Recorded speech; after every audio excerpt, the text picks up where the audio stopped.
Welcome to The Last Breakfast. Please enjoy the video. You'll start by opening the Outlook app or Outlook. In your browser.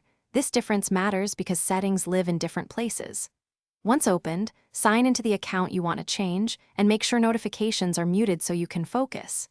If using Windows, confirm the app is updated. If on the web, refresh the page. Now, go straight to the settings gear. Do not wander in menus, because the dark mode toggle is one click away when you're in the right interface. You'll change the core theme now. On desktop, go to File, Options, General, then set Office theme to black or dark gray so Outlook and other Office apps switch. Once done, web users should click the settings gear, open Quick Settings, and flip dark mode on. Make sure to also check Message Pane theme. On mobile, open Settings, find Appearance or Theme and choose Dark. This ensures all message backgrounds and UI elements follow the same low-light style.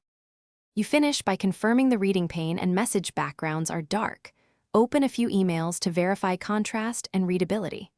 If the theme didn't apply, restart the app or clear your browser cache. That often forces the settings to load.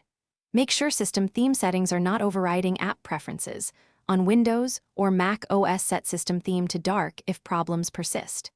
If emails still show white backgrounds, toggle the dark mode off and on again. Thanks for watching. If this was helpful, leave a like and consider subscribing. See you next time.